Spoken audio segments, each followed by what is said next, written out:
Here's the great thing. When you go down the spiritual path, the more you do that, the more your heart's going to be filled. And the more you're going to realize truth in my life is more important than these actions of my old life, my old behavior. And that's how you stop.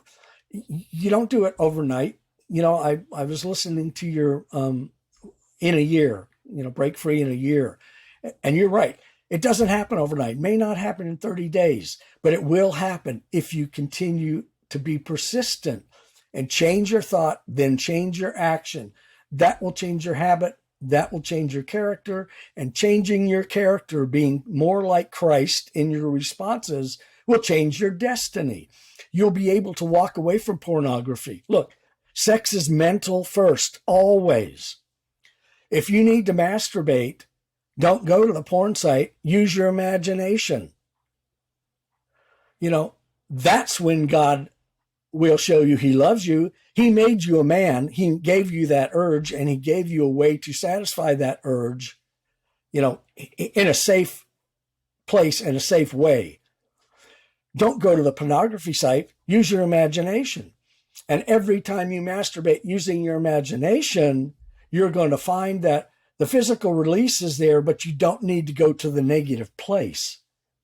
And then you'll be able to redirect,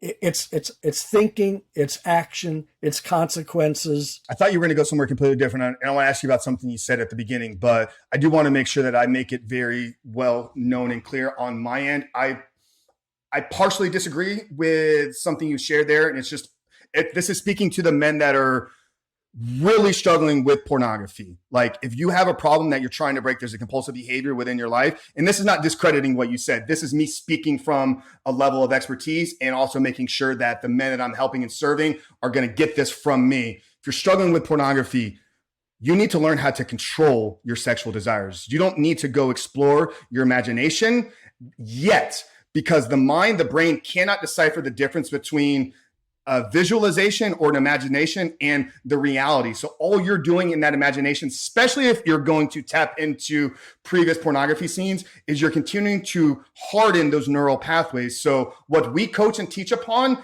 is you got to cut the masturbation out as well, at least in this process of rebooting and recovering. Once you're free from pornography, what you do with your body, I don't care. My job is to help the men to freedom from pornography, but constantly feeding that animal of masturbation, even if it's from a place of imagination, is going to make it even more difficult to break the chains of pornography. So that's where I would probably disagree with the only part there that I would disagree with.